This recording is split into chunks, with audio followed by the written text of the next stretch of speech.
New builder floors की supply जो ready to move category में सबसे फास्ट आती थी, लेकिन अब तो 90% तक बंद ही हो गई है। आपको क्या लगता है कि वो पैनिक में आकर बेच देंगे? और दूसरी बात ये है कि जो रेडी टू मूव जो प्रॉपर्टी होती है उसमें तो रेंट जनरेट हो सकता है, उसमें तो कैश फ्लो आ सकता है। एंड यूजर को बहुत रेयर ही मैंने देखा है कि वो पैनिक डील मिल जाए, कभी नहीं मिलती। रैंडम मार्केट के पैनिक को सुनकर जो है वो अपना घर नहीं बेचते जैसे। और जो लोग 6 महीने से 1 साल से वेट कर रहे हैं कि 4 करोड़ का फ्लैट हम 2 करोड़ में ले लेंगे, उनसे बस एक ही सवाल है कि सर, अगर सप्लाई ही नहीं आएगी तो कौन बेचेगा आधे दामों में? दोस्तों, क्या आप भी उन लोगों में से हैं जो पिछले 6 महीनों से या शायद पूरे 1 साल से बस ये इंतज़ार कर रहे हैं, सोच रहे हैं कि सब तरफ शोर है, गुड़गाँव में प्राइसेस गिरेंगे, मार्केट क्रैश हो गई है, अब रेडी टू मूव घर भी सस्ते में मिलेंगे, तब खरीदेंगे। तो दोस्तों, आज मुझे आपको एक बहुत ज़रूरी बात बतानी है और मैं ये प्रॉमिस कर रहा हूँ कि मैं वो नहीं बताऊँगा जो आप सुनना चाहते हैं। मैं वो बताऊँगा जो मार्केट का सच है, जो रियलिटी है। हेलो फ्रेंड्स, मैं हूँ संजीव वर्मा और आप देख रहे हैं मकान मैटर्स।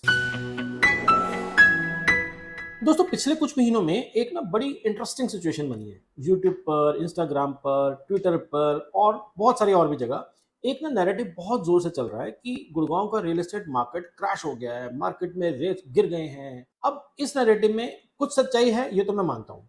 मार्केट ने पिछले 3-4 सालों में बहुत ही फास्ट रन किया था, बहुत तेजी से भागी थी। कुछ प्रोजेक्ट्स में प्राइसेस इतनी तेजी से बढ़ गए कि कुछ लोग तो 20-30% की ग्रोथ हर 6 महीने में एक्सपेक्ट करने लगे।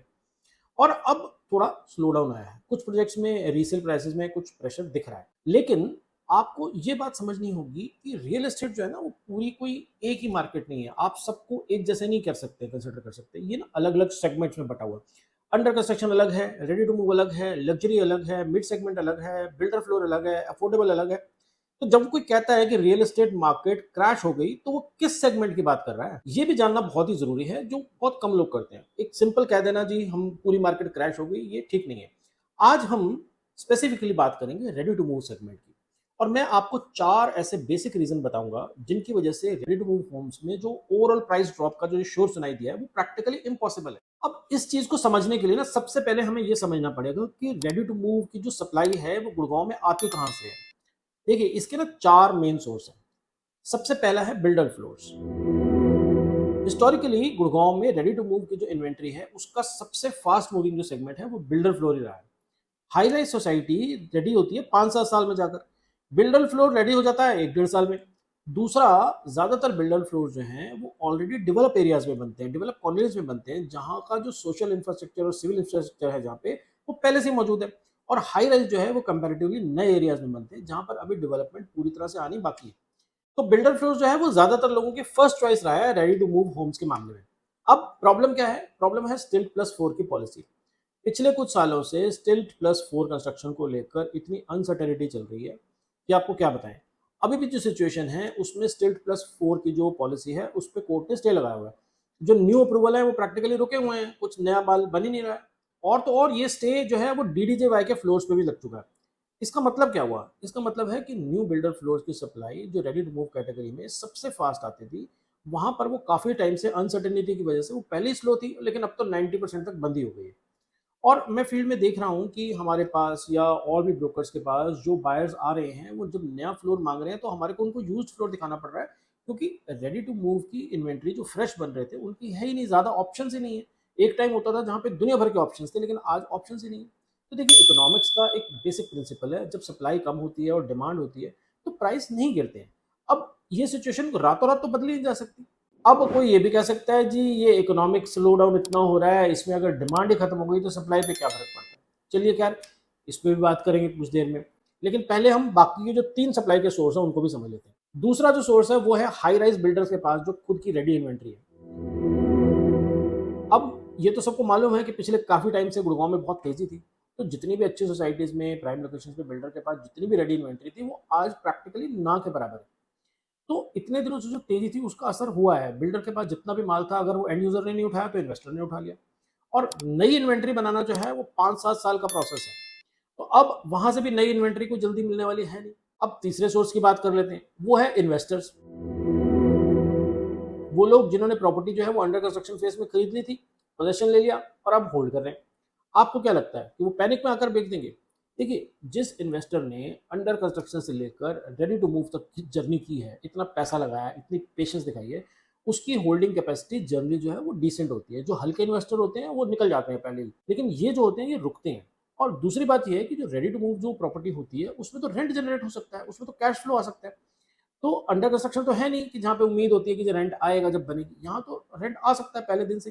तो इस तरह के जो इन्वेस्टर्स होते हैं, अगर उनको अपना एक्सपेक्टेड प्राइस नहीं मिलता तो वो उसको रेंट पे दे देते हैं। और मान लो अगर उसे अर्जेंटली पैसे चाहिए भी, तो वो बैंक से जो है लोन अगेंस्ट प्रॉपर्टी उठा लेते हैं। पर सस्ते में जनरली जो है ना वो प्रॉपर्टी बेचते नहीं है। लेकिन चलो हम ये भी मान लेते हैं कि कोई इन्वेस्टर जो है वो पैनिक सेलिंग कर रहा है, तो ऐसी डील जो होती है ना वो मार्केट में जो ऑलरेडी ब्रोकर्स और इन्वेस्टर उस एरिया में काम कर रहे होते हैं वही उठा लेते हैं। एंड यूजर को बहुत रेयर ही मैंने देखा है कि वो पैनिक डील मिल जाए, कभी नहीं मिलती, उसको मार्केट रेट पे ही खरीदनी पड़ती है। तो कहने का मतलब ये है कि इन सब का भी ओवरऑल मार्केट प्राइसिंग पे कोई सिग्निफिकेंट इम्पैक्ट इतनी आसानी से नहीं आता।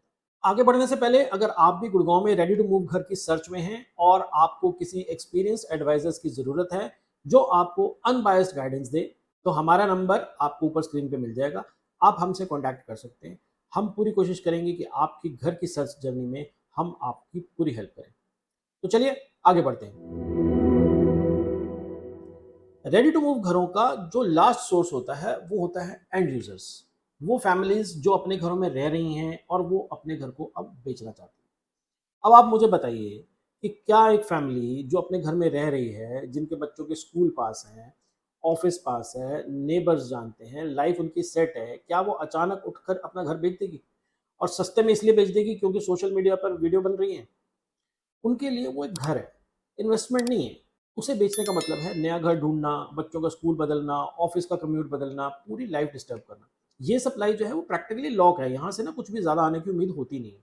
एंड यूज़र तभी घर अपना बेचते हैं जब उनकी जेन्युइन कोई ज़रूरत हो, कोई अपग्रेड करना हो, शहर छोड़ना हो, कोई फैमिली सिचुएशन चेंज हो गई हो। रैंडम मार्केट के पैनिक को सुनकर जो है वो अपना घर नहीं बेचते सस्ते में। और अगर कोई पैनिक में बेचना भी चाहे तो जैसा कि मैंने आपको पहले बताया, ऐसी डील को तो मार्केट के फाइनेंसर ही उठा लेते हैं, एंड यूज़र तक जाने ही कहाँ देते हैं। तो अब सवाल ये है कि नई रेडी टू मूव इन्वेंट्री आएगी कहाँ से? ज़रूरी बात है, नए घर बनाने पड़ेंगे, न्यू लॉन्चेस से ही आएगी। अब पहले तो इसमें वो हैं जो अंडर कंस्ट्रक्शन में प्रोजेक्ट्स हैं, जहाँ पे ऑलरेडी माल बन रहा है, और दूसरा वो जहाँ पे जो है न्यू लॉन्चेस आएंगे। पर इसमें भी 2 इश्यूज़ हैं। पहला तो ये कि जो इन्वेंट्री मार्केट में आएगी उसमें भी काफ़ी टाइम लगेगा। अगर हम ये भी मान लें कि जो जल्दी भी आ जाएगी तो भी 2 से 5 साल लग जाएंगे। और दूसरी प्रॉब्लम ये है कि इसमें ज़्यादातर इन्वेंट्री जो पिछले सालों में लॉन्च हुई वो ज़्यादातर लग्जरी सेगमेंट में है, 5 करोड़, 8 करोड़, 10 करोड़। मिड सेगमेंट के लिए तो कुछ है ही नहीं। अब अफोर्डेबल हाउसिंग जो है वो पहले ही बंद हुई हुई है, नए लॉन्चेस जो हैं वो आ ही नहीं रहे हैं, ऑलमोस्ट बंद ही समझिए। और जो डीडीजीवाई की पॉलिसी भी थी वो गवर्नमेंट पहले ही डिसकंटिन्यू कर चुकी है। बिल्डर फ्लोर्स पे जो है वो स्टे लग गया है। तो जो मिड सेगमेंट का बायर है, जो रेडी टू मूव घर ढूंढ रहा है, वो बेचारा कहाँ जाएगा? उसके लिए यूजेबल स्टॉक तो है ही नहीं, बहुत ही लिमिटेड है। डिमांड अगर मान लो स्लो भी हो जाए तो भी उस लिमिटेड स्टॉक में एकदम से क्रैश कैसे आएगा?